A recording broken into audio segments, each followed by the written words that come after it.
ruang pali nen ra chu male akoi te ron thleng chu an meng tang hru hlama heti anin an ria mun an ron thlen lai hian ral kela ruang le thianga ruang po an ria mun rem lai a chuan an mut dun ti ran maya ral chu maron thleng hlot chuan tumlai chu a han be nga supa kan tum lak dan hian sar thina azui tariu niin ka hretaria vekati heini zan lama kan hun ton la adu om talo hlea kela te ho ruang la hi an luvun po hle tur om tak lova chuan kan phum bo mai angai done a han ti supa tumlai chuan ral chu ma chu alom mel le kura kandar kulame hi zong alorum ra hle ti hi kan nau te beng muwa hian kam thot lo po angain ka hreta hi le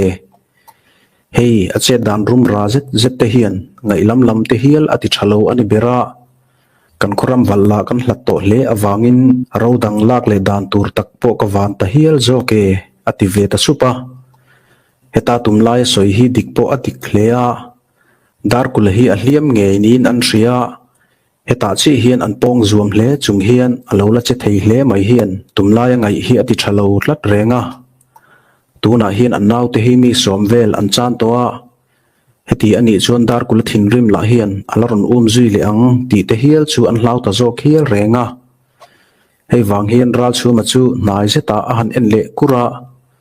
zan po cholwa kan kal angain ka hretaria vekati ani hian min ron le dona hriat na la ka nei riawa kan nau te hi kan moat la an ni na chen la awma wangin him taka kho kan lu pui sam theinan kan kaldan po hi kan thla khial angai done aron ti vele ta a ni asang thuaya hetia fere san akai thlen lek to hian ral chu ma chuan ruang paruk ngot phuma boimek an nau te ho chu an saklung pui chunga thuin a thlek le vung thina heti lai hian tumlai po in man mo ruzetin ral ke late ruang paruk phumna tur lei chu a hai tur renga tumlai thi sen plan cheriu to hian ruang te hi phum bo thuaya chu thuai hi adu ber to a heti taka aman mo to awang hian an ril tram ko ruak to takpela an theihil vek to hloma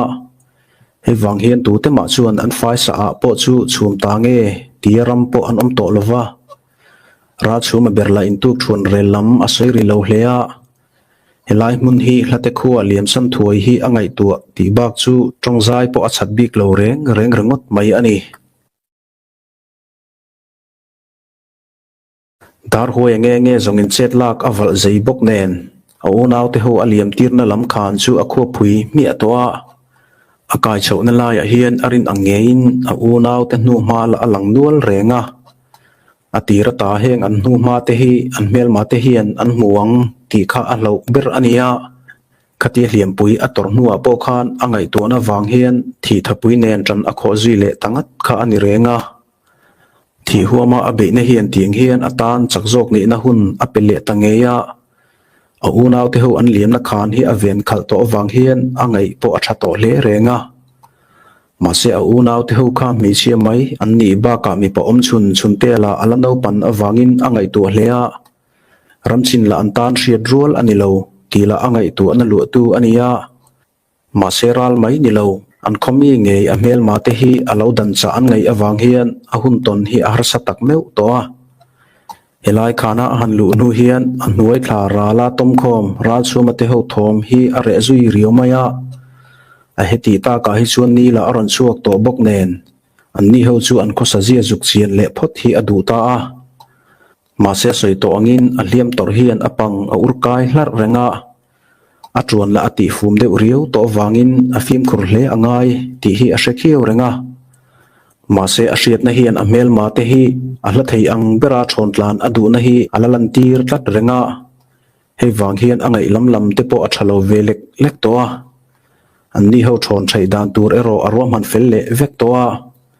tuna hian a mel ma a po ama chobing tu te zinga pakhat ral ke la lu le an naw pakhat lu akol rana wangin hei hi man ruwa man fel atum ta ani dar kula le thlale ta chuan ral chu ma te ho ri mun chu azuk lut thlama hlea an ri mun hi an sir tlak lam atangin ave hriau maya ma se thui ave chawma hian an ni ho thom hi an ri mun mar hreta hian a hrele ta thuta chu vele an khosa ji entum chuan aliam thlazui le ta a ten tam akal ma chuan anni ho chu azuk mutangeya heti anni ho azuk bi thak le khiu lai hian an vai lui te zom thla kamrem laia an lo ombor lai maya an vai hian thing tuai sa zum mang te in thlan an lo lai kluk lama an dana hian ami tha te ruang kha helaya hian zal felan tum tila dar kula hian amuthiam maya chuti ale en thlak reng lai chuan abul maya far tru tuai lo ding chu han pan le te te a chu far tru zung pil chu alak nuwa a thai som tamol mola a far tru zung pil thai som chu a hliam lai ate chuan a han bel le te a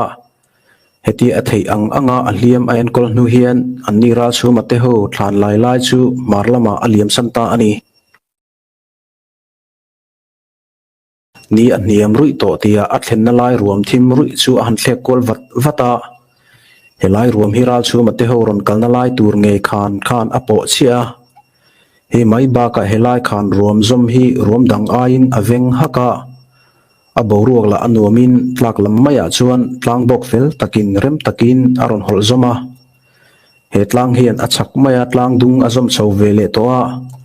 he wang hian helai ruam hi ral chu mate tan zong lu polo thailo khopakal khan tha ani mio maya dar kulapo hian helai kal khan a that ji hi a hrecata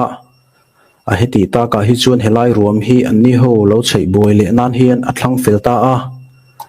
ma se aril tram zuai rai to awang chuan ram theile abul naya mei buzik alak te chu han pom le mola he minu hian ruam rem lai tak khan chung chia ngopui thingzar kurdel dula te hian alon chhota ani akai chil thingzar kur niam lai taka chuan ram hrui kuzung pui tiat vel a han bat liama amora chuan ami tha pakhat jok an khatlang wal se loelu chu asam ziela atlung tawa a se loya sam ave be na hi pertang ro te deuh takin akam bet le a chu minua thingzar rem laia chuan pir trepin ada ta a chu minu chuan a hrui zom zel chu hnuailama an chuppuya khan ron zom na lai malam theya thing tu luang phena alu puita a he thing tu luang hi patling pom ai po lian le leya in khat siru mai ania helai hi anni ho lo le chanan hian arem veng vong hle renga helai tang hian se loelu ada na lai thingzar la pen zani vel le kala a eple thei chi boka helai phe hi atran mun tura ruat lok ang mai ani ome ti turin arem hial ani dar huai me zong tong kol machi ani lo zi alang le dona tuna hian ami chan te la kha an buai phili ji a hriata wangin a tho thumna hi chuan a benga cham re thei ngai lo ngei kha a hre chuak le ur to a chu engdang ni lovin an khotuala pathloi ral chu mate tumlai le ral ke la te pathumin an mal chawna thom ngei kha ania khatiang thil in mal chawna kha avoi khat tonna ani awangin aral rel wal topna hian anni pahni chu tonfal atum to hlea ral ke la in aron chawna kha athi pui to ngeya adot le ami tur pahni te ral chu male tumlai te chu ngak hlel taka lo nga anita a mase anni ho hi an ron lang mai bik lova khothim don to hnuaya hian anni hian zana kal an rot le ta zo kemni ti te chu dar kulangai to na lu tu ania arin angein khuwa chuan aron thim hnana bak sekai a han thlen chauta ka phe chuan dar hoi hi athapui atang ta tal hlea ache dan tur la arom han fu don riavin a hria tun trumba khi chu a unau te uma chaklam apan to don awangin chet fu atum hle ti po om dana hian a hriat via vani leng len hun pel so om vel ania thlaral lam la achu ala hun lo awangin khu athim muk maya dar huaya la in ami chan te chu angak ngar maya athing tu luang be chan phena hian athal fang bom po phoi zui zung thei turin atung wa to a chuti ain rin to hle lai chuan be sei hun chuan aron nang tangeya atom na ruam chim chak theta thom ron omawang chuan athi sen kalvel te chu alum ta pap maya aliam la afar tru pil bel te awang khan anato point a hreta lo hiala tuna hian hla hlek lova lo ka ero an ngai donin a hria thom a hria tan atanga reilo te a chuan ami chan te nge chuan a khan chan lai nge chu an ron po ta ti a hre zui le a an ni hi an fim khur em awangin me cher po lakai lovin an ron kala ral chu mala hian ala tap na bial hi dar huwe che do na bial chu ngala niyang ti hi alangai ruat thiam reu maya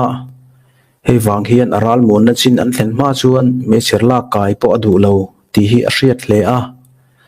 arin dan hi adik chi renga an ma a ngei dar huwe chuan alo nga thlen lek to awangin ral chu ma hi a fing ti lo rual ani lo dar huwe chuan amalam khana thom ron hnai zel chu angai thakhiau maya an ni ho hi zoi zetin an phun le sup thine ti bak chu an ke che ri le thiap thin hi ani maya heng an ke che thom te po hi na thel ro lam deuh muna an kalai ani lo chuan a hriat thei hlek lova dar huwe la in an ron thlen chin tur om ang hi angai ro thiam kiu renga milu a khaina zon po pen tamin an ron hlat talo ti po a hre thei to a heti lai hian ruam thim zual lu tanana na zong anni ho hi an fim khur zual ve deuh nge ni tum ni lai chu thom ngai changin an handinga heti an toy khomon lai hian dar kula point thok pola phalmang lovin milu apo be na hrui mor chu avuan ngar maya heti tum ni ngot an toy shet nu hian ngong zokin an ron kal lea chuta chi chon dar huwe chuan a hrui von chu in per repair khap khopanain an phita a chu vele amel mate omna lama chuan lau thlaba rak thom aringa chuwa an jinga pakhat lu takmaya mi hring lu ti hairo lavin aron deng dok mai hi an hlau em maya he mi lu ron tlaringot mai hi atisen dal deuh to lakhang chi alo tela aper thot maya he atisen vot vek to per thot mai hian ami ron den fu pa bula kalte hi a the deuh thot nge a heta meu hi zong an chi ai tlan dar thom hi dar huwe thal fang thlok vung zui fuari hian aron zui le nga zota dar huwe hian an ni hi alo mu phak ruai to wangin an tlan dar lai hi akap fu deuh vek ti po a shereng maya heti lai hian an na tur rak roi thom hi ra chu ma le tum lai te la in an thre thiam lo hlea thim jing ani awangin thalfang ron thlok lai le an nau te ho nak le om vela ron bur chat hi an mu thei miau lo awangin huai bak chim om zetin a khoi hlom ta nin an hrele tlat to he an ril rula fimin a chui zon huai mi te chet na ni nge ya an hriat hi an hlau ve ta hlea atira khan an tlan dar tur au khom le tuma an rak na sat nen atlan che chaka an tang zui to maya kon lai taka miluron per thla kha ral chuma ban vai sukhian atum lo zetin alo dong nol mai kha ania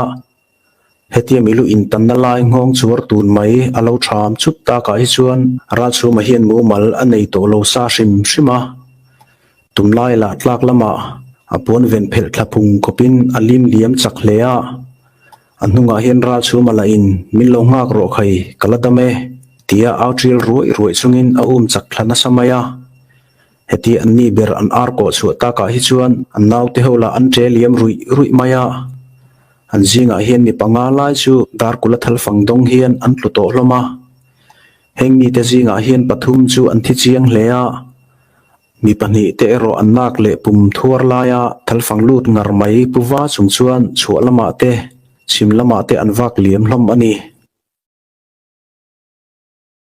dar kula chuan an o achin chi atlat to ral chuma le tumlai te pan lam chu a hrechat maya anni pani hi aw chung zela tlan liam anni awangin an nau te ho aw chu thom kara hian anni pani aw o hi a thlir fel nal theya khan te hi an liam san vek to ti a hrekhiawa a heti ta ka hi chuan khan jom lama chuan a han tol pheya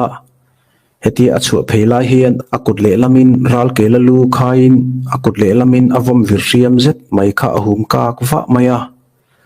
anni ho a thon dar na lai taka kun da chunga han kal thlen lai hian na tur rum ka thom po hre chiang hlea heng na tura wak son mek te hi chu aka fu tak te kha anni ti chein ra chu ma le tum lai te pani liam na lam ngei mai khan lai taka tanga rom tlak lam chu apan zui ta a heti ave thlak da lai hian anni pani hi an rilru amomal to manglo nge ni an thlang hla deuh taka an petek bo arin to nen pen za thum potling manglo tura hla dar kula chuan an thom azuk hrele tamaya anni pani hian thingbul pakhat lian zet kar belin an lo phun dun sup maya chuta meu zangdar huai thaza le thinrim chu a hliam po hre chang lovin a han khisaka chu mi hnuwa anni pahnih tomna lai ngei a pi loka thingbul mel chunga tolphei chu a han rual ta da a pen tam a pen ma chuan a han ding chata chuta ral kelalu chu trumni a han then vai hnuwa anni pahnih tomna lai thingzung thlar pheng duai mai phena chuan a the lut ta chat maya chu vele anni pahnih chu mang angrap thlak khopa trial na sain an rak nga teng tum maya heti an mani deng dop tu ral kelalu ngei mai tok tu jok ni hlawa anin hamboi lai takhian dar huai ngei chu sang zeta zuangin aron trumlut ta chat maya heti anni pahnih a han trum chil rual hian khale keima dar huai chuan minmal chawna kha karon chang le te tile avom virvai chu arwal zui ta fura heti avom vir avai kho zok lai hian ranglutuk takin amilulak chempo a phoi ziu ngal thota heti a hriam sei pahnih aron vai chole lai hi chuan ral chhuma te thiam dun po hi an ron har chuak zui ve ta phata heta meu hi zong laya heile kamdar chera mai lo zuk ni te shepa konge na lu om lovin i han norte ang tile amilulak chemphoya ronin rosak chura chuma chuan arwal ve ta a ma se tumlai hi dar kulavam virvai hian a om vun pui chat thot khopanain avai fu man tlap maya he wanghin athlang lama tumlai hi alum thla hol maya heti a hliam tor za chuai mai a han daplai hian ral chuma o hi a hret atlata he wang hian keima tumlaya karon thoke tile tlan sebik mai lova ron tlan le chu arwal ve ta a tumlai an thim zinga dar kula le ra chu mate insa de zok mai aron nan fu vela hian dar kula chu alo virton zo to maya a hriam ken pahnih te hi aman thiam em awangin ral chu mai hi alo tol dor mai nin a hria khothim hnuaya hian tu zo khinge ral chuma tila hi tumlai tan hriat chi ani lo hlea an ruang am chu hnude ruai ma se aponga takaron in rol hi atan angam om lo renga ma se ral chuma bok hi afing masa aron tang le a dar kulan na tak maya achi phlak le ngek laya alowin dan na lama athut niam zukrol hian laya marlama ke ka tange tin aron auta a chu vele chaklama tang chu dar kula ani ti hriain tumlai chuan aron bo veta a heta mi pathum an hanin nuai ta tak meu hi zong an thom apui mi kher mai dar kula chuan ama soron tu tumlai le ra chu mate che zia chu thunun atum hlea a hliam awanga apang urkai re hlei theilo awang hian aduang taka chen ran la har sak ve hlea ma se na nei lo ang main a beilui zela anni pani in chu alam liama an nor tol ve dor lai te chuan amilulak chem chuan an chem ron vai vung thale fo thin chu alo khak nal zela heti an chem ain khakapiang hian an hmel lang or thei khopa chiang chuan an chemin khak chu atrek de zok thina hetiang renga in beiron na sa hian dar kulame po hi atol chang atam ve ta lea ma se dar hoi hian rem hriat na atla cham lo lea he wang hian angmar lam sir atanga ron nor reng tu ral chu ma chu wa zuan thut pa chuan leisula achem chu a han vai kho ta zok maya ma se ra chu ma hi awan nei nain a pha ve hrim nge ni a petek lai tak kaloni awangin a hin ta lok maya heti atol dor lai hian chaklama tumlai po outril roi chungin aron zuang thla ve nga zoka heti aron zuan pa achem aron vai kho zok lai hian dar kula chu athok ngal hak maya dar kula inlet le thak hi adam anuam lo de bok nen alo chen ran tok tak lo awangin tumlai milulak chem mo hriam hian adar veilam aron vai kaw hak tlat maya ma se dar huai hi akol zual so e hriat takin mihring rol po ang love ti turin aron ngurzui ta char maya heti ke te rol ang zet maya aron ngur char lai hian nunglama atol pa har mai boka heti atol lai ruang am hi ra chuma hian ahan bole phuta ma se heta avabo thlen rol hian dar huai hi noilama rangmang khengin alo kun zawa akun rol de tho hian tumlai ron thok zum ve zat lo thleng san zap pa chuan ra chuma noya chuan a noi lama na thel tlain chak nuai rin chan chuan atleng lut ta zau maya heti azang thal zonga atleng lu dai la hian tumlai milulak chem vai to laklo hian achung chi aron kun niam zuk ral chumanak tak mai chu aron vai hong ta hok maya hei tak mai hi dar huai lo tumruk nge ani awangin he abum na nal zeta wang hian tumlai chuan a thian pa nge ral chuma chu asat fu chiang kher mai ral chuma na tur abo rop lai chuan dar kule ero anoya ator tlang them to a tumlai hian ral chuma zoki asat fu tila ain shman ti hriat takin a au chuak that maya mase aril rumang angra kroi hian ral chuma na ka amilulak chem lut bur ur mai hi aphoi vele thuaya heti ahan phoi rol hian fasha wak vai dar chera i chet fu chuma min han deu veimo tile ral chuma na tur thing chi kun mur lai tlan pe tumaron che chu chu tumlai chuan ahan rol le ta a mase heta aron tlan chu le lai takhian rang takaron phei voi dar huai ko ta tang chuan avom vir hriam zet mai kha aron thlok chuak ta zoka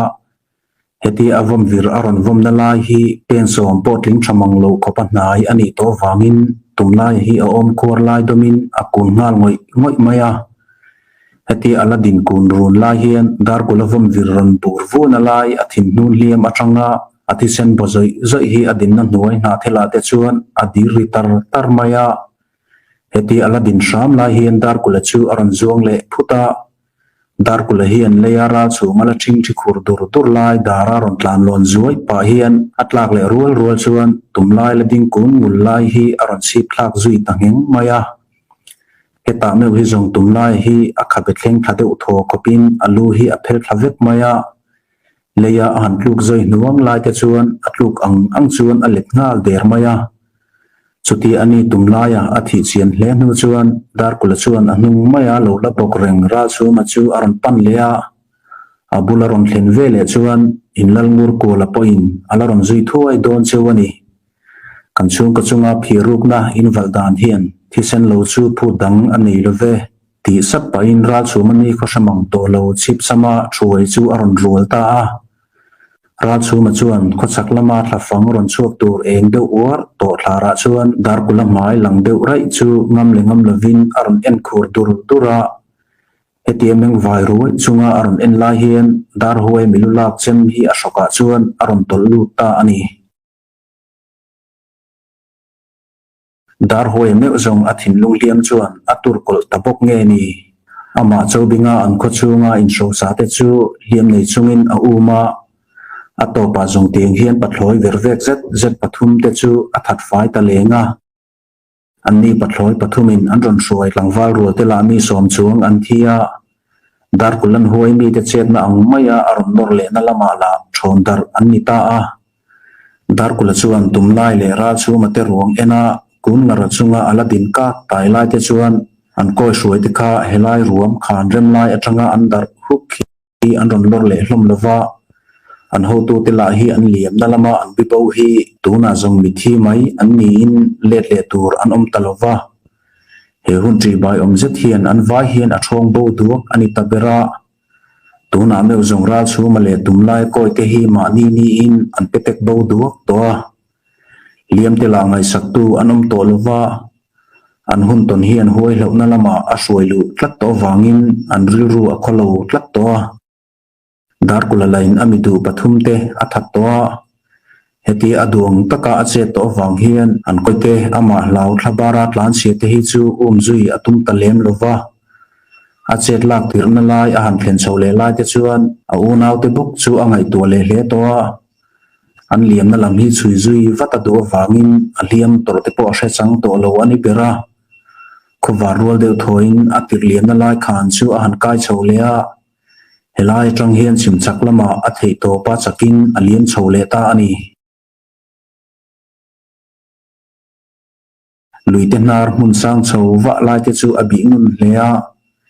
helai ate hian a unaw te an plan set na nu ma te kha alo la lang nuala heng an nu ma te hi a han chui para he mini ni lenga a chui nu hian lui lian vak lo luang dam rai bula a chuak ta a helai lui bul vela hian an nu ma te hi a mutam hlea a unaw te hian helai lui dai kai mai na tur hi an mulo nge ni akam vela te chuan a hel na tur zonga an va kolna niom tak tak te chu a hmunuala heng an hnu ma han hnuwa an mang an dan tur te a hmu thiam to lai hian a unaw te chu an leina thlea he ngai to na aput rol hian luya te chuan an tlalum vek to nge ni anga helaya hian lui an hel ngai na hrelo hi an lo la tomang ti te chu a ngai tu an satamaya ma se hun anga lo ti ain hrevele thuaya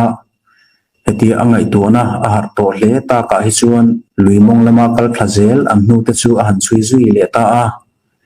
he lui hi tlak lam tam devin a pona tang hian a luang koi raya alun na lai la hi arema wangin atam dup maya heti la hian a han dai chin la hian alo thuk hlom hle thunga mun sang sanga dai dul om a han dai chin a piang chuan pial vutin alo thuk bir ngal ngun zel maya heti alam dan mai aya alo hlo om zia a han hriat ta ka hi chuan dar huai me po hi amang ang ve ta lek leka a unaw te hola nei se om nem te an ni zia te an hnung lama la hmel ma hlawa tlan chia an ni zia te an in hriat dawna wanga an mang an tur zia te chu angai tu chuak man veka heti em a an chung ko van doina thlen sak tu an lal ngur kola a huat na te chu a vor top tak meu meu to a ma se an hnu ma te hi chui thein ala lang ve zela hi wang hian be dong mai lovin luimong kam thla vela an hniak hnu te chu a zui thlale ta ani khu aram thim thak thlengin dar kula chu ain chui ani tabera an hnu ma te hian dai dul an zong ti alam ti rawangin alaina zual to hlea achang phei chuan an let le na hnu ma te chu alang kal kal thina tun chuma meu zong dar huai tan meu po lungai na ruama lut ani zia ain hriat chu tir ani tabera khu aram thim to chung chuan an hnu te chu ala chui lui ngat ngat zela an kaina lai tak a hmuwa akam le lama an hnu ma awa chian ma zong dar kule hi angai a tha thei to lo ani bera ma se hemi zan zan khu maya luya an kaina an zon po hian a hmuta chuang ho lo maya heta meu phe hi chuan lui kam tria wa chuan a thing thi tan hok maya heti aril ru an tak meu la hian thlaral lam la chuan a mai le taksa vel hu vek to te chu a chun ke sat maya a mel mai fang pa sha kala atum katnan nu ngai na mel azam rai maya amit menga la huat na le thindrim na sar azam eng pop maya heti em a van doina fa atana an unaw za an lo piang mai hian ani mi chak meu dar kulam meu po hi ati chaw don donin alang ta hiala aliam te la chuan ma ayana sain apang aur kai tir lu to maya tumlayan asa na lama adar liam zaw zette apum nem liam te chuan a thau na zual ta hlea heti atria wa thing thrin rang la hian amit te chu mun sang sanga thlaral lam to eng thlara chuan alen ko le sham thina ma se atan beidon na bak mu le chuan tur om tak lo awangin dar kula chu a chaw ve tak zet to ko var lama ero chuan dar huai heti ngot zongin ithiklo thei mai done tia infuin luikam chaklam rem laya ngopui hnoya chuan a han vak lu trama helaya hian hun thim deuh laya thumu titi in a han chol wang wanga khu a en chin hle to lai chuan dar kula chu a han in thing har le trama hemi zan hian sin khat po sing lovin helai luikam thim deuh laya hian a box sop top mai kha ania chetson a han tum la in atak sarit lui wang te chuan atha athum riu maya ma se asamim ipa aitur ala akmial ti a hriat vele a han zen ta thuaya a mei bu khe no hli to lam alo la te chu a han thai zui mol mola hemi nu hian lui kam thla vela te chuan mi an omem ti te a unaw te thlen sina khan nu matang ala omem ti te chu zuk en le tum chuan a chuk thale ta shama ma se heng la ya po hian zan lama a chui top na ang buk khan nu ma te hi alo top le veka helai tang hian lui li thladeu pung an pan na lai om nu ma la alang chuang ho lova ma se beidon nan talpo tin han kal thale shama heti azuk lu ri le deuh hlek nu hian mun pakhata chuan ram thei zong bal la le eng eng emo eina nu ma a muta a chulai a chuan nu ma dang pe po alo lang tel nu ala hay rual lovin chunte hnek ngei po alo om nia ya heti an nu ma a mu chen le tak le a hi chuan helai an thlen thlak na lama an nu ma alang lo hi enge achan ni ta ang ti te chu a han en kol le a an ni hian helai lui kam triau te hi zo zui lovin lungpui chung vela te chuan an kai nin a heta a heti lungkar le chung vela an kaltak dana hian lo engemaw tak te po an tongpal ve nin a hria heti atel lova an thlabar tur mel an mit thla zawng ngot po hian a rum chu kok thei hial maya ma se an ruang em ala mulova he wang hian an ladam nge yang ti be seina ero ala nei ve che a ma se he a be seina hi a chaw to hlea lui an dai kai na lai om la ala mu mai lo awang chuan dar kulatan ngai tu tur atam lo thei ta lo ani chun lai akai tika dar kula dei dong chuan lui kam chu a han pan lea heti awa le lai hian apum no por na tur ei the chi tur te chu adap kol le taria heti ei tur ang adap lai te hian a una te nu a mumang to lo chuan sapui kol chu nep te ti turin atong kol tak zet to ani na taka chuan dar kula hian mihring pa ngai ril ru apel ve rak to nge ni ama hian eng po lo lang sela tha vek mai do na thinlung hial aputo a angai tu na lama la unaw te hi tama hule be seina anei to lo hlea an khan zo na lama khan alo zui ve mai lo te kha ain chhir ve ta leka ma se an tan hun har satak khan abo thlen miu maya khata khan an ni ho kha zui ve ta sela zong an vai hin an thi hial zo ko me ti turin ra chu ma te ho khan an ran chui fu hle kha ania ma se tiang hian an hun tom le hian atan be don na hlir a thlen ta tho nin alanga an va fe po an nu ma ato priau to hian u thiang le chun te chem te chu heluya hian an tlalum vek to ni nge ya hriat na asim sak tlat to le nga la thei hian a thin lung hliam sa la atina zual hlea ami hrin na lam thleng hian thil thalam ain a thalo lam hi a zui pha lek donin alang ta hial ani a thei to ka tangram thei le zungpil nem deute a ei nu chuan khuwa po alo tlai lam to a heti a han har deuh kok nu hian a ril ru po tlemin a pa ngai vele ta dewa heti la hian a be seina lanung ve che awang chuan muang changin khuwa te chu a han chuan le a helai atang hian lui hi an kan ani chuan chimchak lama hian an kai du na khuwa nge tlang hun kho khan dik tak po kha alang to in aringa heng angai tu na lanung awang te hian lui te chu kan mai te a han tum thata lui ra le lama hian kaya tlang hun khuwa emo lu se chi te omna khodang emo khoi khuwa emo kai te po chu adu ta deu ut thina chung khuwa te chuan a unaw te chu an lo om him dial thei ti te la angai tu ve boka ma se dar kule be seina hi a chau to em wangin heng angai tu na lama lo lang te hian ati phur zo tak to lo ti hi amela po hai rual ani lo ani khothim main lui lam bok chu atum thum nan a han shut kon le shama hemi tum hian anar lama te po awa kwal thui ta hlea ma se van doina hian a phale tlat to nge ni tar kule hian a be seina tinung thar tur engma a hule ta lo hlea hemi tum hian lui limun khat nai deuh taka anjuk kalna hnek nu ero amuta a ma se he hnek nu hi a u thiang hnek nu chau niin a hria mun tam taka chem te hnek nu te a changin chun te hnek nu te amutel nual chen chung khan tun truma a hnek nu hi chu amalin akal nal maya heti chung hian he ke hnekin litung so deuh apan na lai chu azuk chui thata zela he hnek nu hian lui lidam deuh lai hi apo in alanga heti azuk po na lai atang po hian akho chuan te chu a han zo le dewa heti a hoi kol le hlek nu hian nu ma top na thlang hreta te chuan hiak dang a hule ta a heti nu mai li dai dul ni om apan na lai a han mu hian a hanin ngai tu thale wanga heta aril ru aman sian le nu hian helaya lui li so de takhi dai kai adu tatlata hunga khotlai to lovin lui li chu a han daya heti tui adai nu hian mun dang ang pok khan ten hi vel le ka thui atang chuan alo thuk bir le tangal ngun maya ma se tun tun jong heti khopa afan nuwa po an nu ma dang amu to lo awangin hei che hi ati tur nin a hria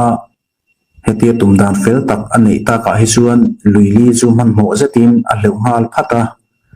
ra le lam han kai ve le chuan uluk fe fe a amit le beng si in lui kam thla vel te chu a han fangkual ngal ngata ma se mak ang reng de vin he lui le lam kam hi thang le rai rom hi rin akam ton tir atang hian alo bo thlazui maya akam la hi lui atang hian abung chho de riu maya heti chung hian ni atla thleng rakin mun tin chu alu chil zum zunga soitak angkhan rai ruang le hnim zar kara te hian nek nu ero alang thei ho lawang ti hi angai dan ania ma se an kal khan zom tur om ang te chu adap zui zel thowa khu aron thim thleng rakin helai lui kam le lama hian atei kol tangat ngat maya leng len hun aron thlena chuan khan om ang deuh chu a han huwa chulai tang chuan angai tu na masa angkhan chak takin khan kalna lai chu apo chhota a hemi zan hian play var zakin khoi khuwa tak emotal thlen tumin akal ngata heti atum dan pakhat anei ta ka hi chuan aliam awanga atak sa zuai rai le tur ut to te po a hresang le talo hle a he khan hi khovar thlengin azoa tlang lian tak la akal liam nuala achang le lui kor thuk pui puya te chuan alutin akai nual boka khovar tir thim trin van vara achung maya tlang lian tak pol rui chu a han hlir chowa he tlang chi pa hian a dei sei lu sei mi te khuan ni nge ya lang chu a han ral mu theita ani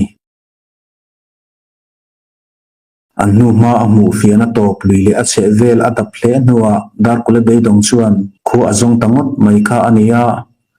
he khu hi tu khu nge ti lam la angai tu to der lo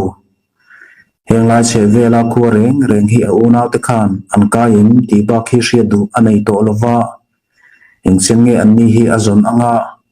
damin a hule don nge don lo ti te la ngai tu tham ani to a he a hriat na lama a beidon tlak to na hian a ril ru la a bo ngui hle a he a be se na top tak meu to hi a hlot lin pui lo phei chuan a ko sak zui le zel dan tur po ngai tu thiam a har hle ang ti la alang sa tlak to a chu tlang chu aril ru la kom wang chung chuan a han thlir le a heti a thei to pa fia a han thlir chen nu hian muang marin he ko in nga na tlang lian tak bul thut hi a panta a arin ain he tlang hi akai mai har hle nge a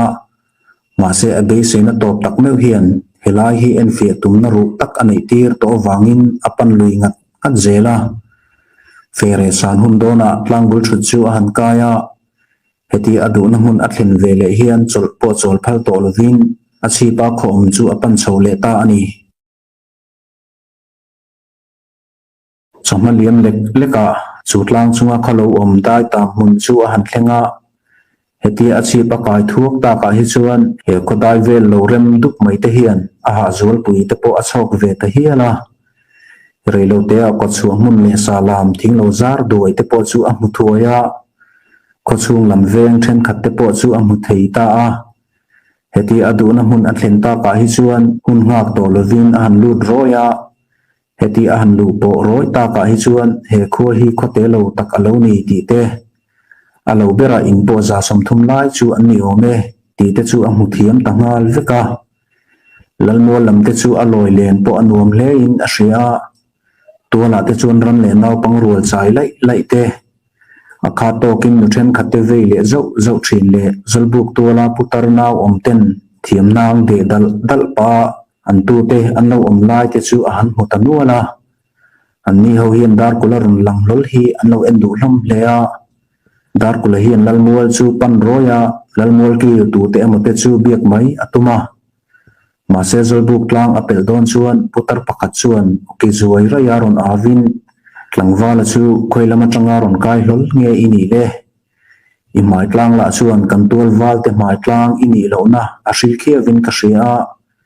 i che tuan la a fum taria wa ka hria chuni aron ti tham chala dar kula chuan mong changin a han pan chata khulwak vai mai kani e kapu in khu hi karon ral mu ta ka wangin karon khol pang jing kai ve tok mai ani ta khi a han ti zoi sata chu putara chuan abula mi tanga pangnuar bak lai thlem zo pa chuan aron bi le kara heti anin aron en chian tak de wa he chuan abula nang laya boy ve mek a thian te po chuan dar kula chu anon thlek ve thapa tuti an ron en thap to lai chuan putar bok khan aron belea heta hian khoi komi nge ani ti te tam nga pui noya awa ngot na chante chu aron zot le ta a dar kula chuan film khurthua tin aning le koming te chu thupin sang thanga kani e kapu kan khuala kho chete thingbuan khu ani e a han ti sapa putar chuan nui ki kuwan chungin aron thlek le thuaya in thuam dana la iwana chen a thui lam anita tila mu mai rual vani su kai kan kho hi thingmol ania kan lalpa chu sanga ya ani e khol pang zin le poimi te chenin kan nar ngai lova itan po isol duna khuang e ani tura kangaye tin hoi hom zetin aron nui chiam le tabaya a thiam te la chuan an lo be ve sok soka heti an lo biak mel tak hle a hi chuan ni khatal chu an khu a chol chu adu ve thu te khol tha ani thu te chu dar kula chuan a soi ve le ta a zanriat bar hun vela ama lo chon ber tu putar le dar kula te chuan chuweng an pana he putar hian an ho konga hian a be sap ranga reivak lova chu putar pulai to e te in chu an zuk thenga an ni chung ko hi chung ko han ti tham po an lo ni lo ti hi dar kula hian a hre tamaya pulai to hi an pui pitar nen chi an lo oma pitar la hi ama pulai to ai point a upalam hret emo chu ti turin do thlenga alo thukul khan maya pulai to chuan zoi sapin an pui chu a han bia heta abiak na tongkam then kata hian poimi te zinga nam kol sen le hoi sen zet mai thlan ron ho tong te po atel ta deuh naka an ni nu pa anin biak sap lai chuan dar kole po pathlang lama athuran maya an in la hi tarnu parek chau ni sin anum nuamin ate fel ran maya in chung bung ru engkim chu toy num that tak ani tila a hriat rang maya heti khopa tarnu pa mai ni si hian anin chung le tol velte abung ru reng an toy num hlar vekhi dar kole hian mak ati tran viu mai zanri atan artui lai ngat an han mea heti an zam na sa aron thlen lai hian dar kulangai hi a thalei thei ta ho lo maya soitongin tar mai an ni sin heti a thlen in pitar le putar mai te in anum em mai te engkim chu chei bola enkol that tak ani tlat te hian an mani nen in om lo na tak an nei riawin a hre riu maya ani pulai toy la hian zolbuk lama kai tir tumin valupa te emo tol wal te emo abiak sakho lo boka an tongkam ero atan dam song theina khopalem nuam ania englai point anni nu pa hian an ngai ven hle ti le a hliam lai te po chu an bol pu en kol tir nge yantum ti te po an soi nu pa mol renga zanri pur an handel rol lai te chuan tapko ma pulai toy ho chuan an thubial lai renga heti an ti khom tal nu reilawa hian pitar zok chuan koi nge kan bol pu po chu i chanchin hi ka han ri ta nge ti le chu arwal ta a heti ani a chu nu hian dar kula le pulai toy te hi anin kom tui le viawa ma se dar kula ngai to na chak tak hian a in ven deuh zong anga ye ti ngai to na hi a siam sak tlat to dar kula tan hian thil mak tak a om chi renga he khuwa thingmol khu alu phat atang hian lu sei khuwa nge nin alanga zolbuk te la mol chak lama khochung lan vek theina khopa mun sang la ya ading lura tual trong la lu sei du lian trong nge nin alang kha ania ma se a thlen ina poi trong akaya thlen in nu ber hi a pasal hian poi trong le lu sei trong mang kopin ati ti pui tlat kha ania he mai ba ka thim lima a thlen in lu ka pui avakai khan a thlen na ven chung maya ding lu zalbu ka chuan mi eng a om ho lova tlangwal thim lim loi khom te thom la hriat tu reng a om mi alo maya he mai ba ka a thlen in pa pulai toy hian an khotlangwal te hi zalbu ka loi ngam turin abiak saklova an ni nu pa ba khi tual mi biak zui la anei ho lo boka heti kara hian thil mak ang reng deuh mai a om lea an lalpa chu li sei pa hming nge an nam lu sei pa po mi mir chung lama leng ngat hming putu anin sang aya ti ani le tlatawang hian he khuala sang aya khuwa hian poi je chu ami an om lo tura nga ina hi dar kularil ruwa hian alien lo thailo ani dar kulat len in Peter pizing toy chuak ta chuan lal in apan wanga he Peter hi avun achuar ngai to in atha ala thalle tlat maya lal mol athen lai te chuan aneng tang sha maya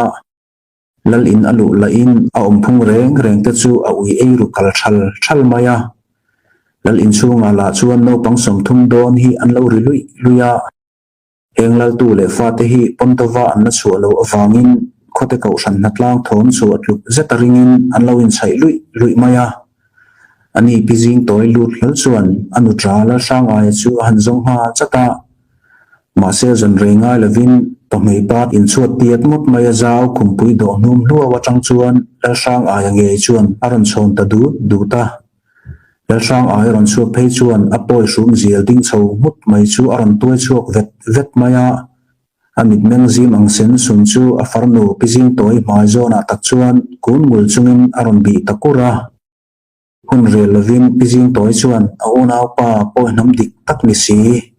ma se lu sei ming dik tak putlat si la sang ai chu atiang chuan a han hol da a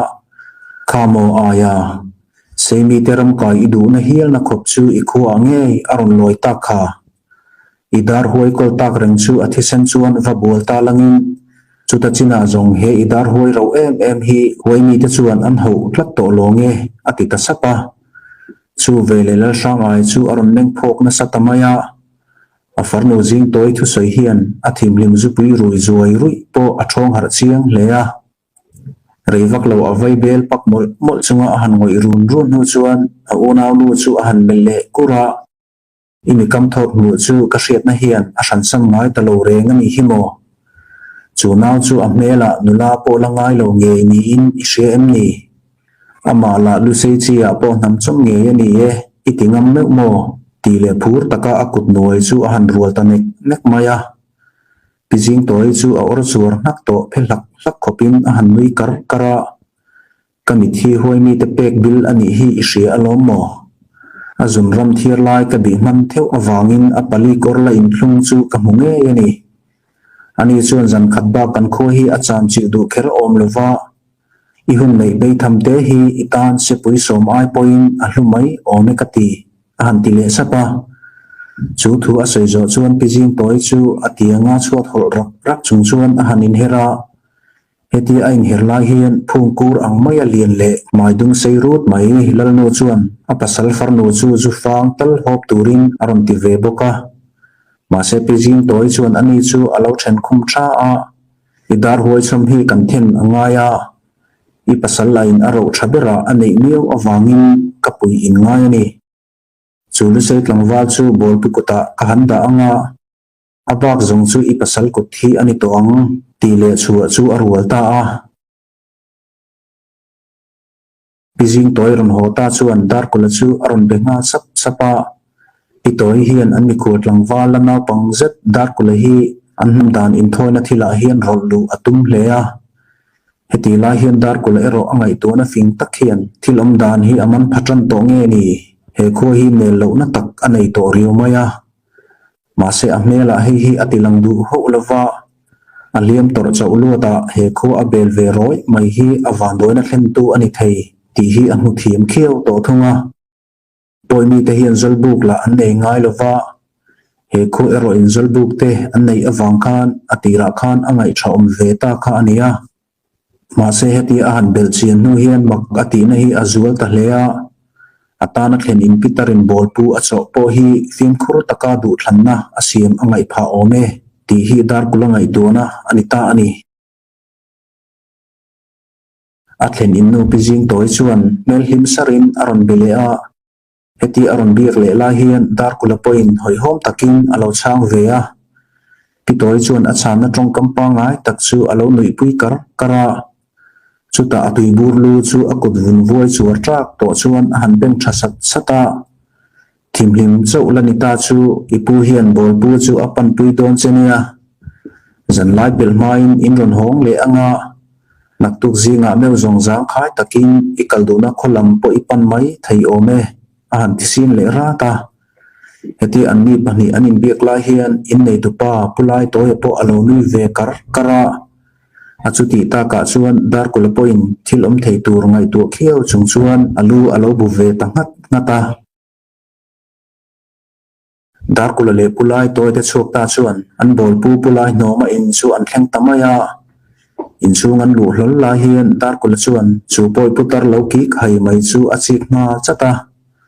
a mel ni soi pai mai phena hian thil thalo engemaw tak zong ain phum tila a hmureng maya he mai ba ka he poi bol pu hian eng hoi emaw tak zong a zol nge yarin hlelna anei riau to boka chu mi ti chiang tu tan chuan amit meng de kar maya amit nau te dum val kal hi anin a hria hoi zol mi nei lem lo mi pa ngai mit nau te ai ma in alienin adum tak hle tlak maya ani na taka chuan he bol pu mit hian samit apol hle ti hi dar kula hian amuru nga chata hoi zol mi te hi chu an mita danglam na a om du awangin amit meng hi achi chat kha ani renga heti chung hian dar kula hian a om dan ero athlak du ho lova a hliam lai te po ati dam thei tak tak ani zongin atan hian alom om don hlein a hre ve rio maya soitak angkhan he khu hi anel ero anel than lo hlea he mi pialama an lalpa dar huai thoi kian nan athisen hial hi an duin tuna hian khung bo an tum don ti te hi dar kula hian aman phathoi don nin alangta ani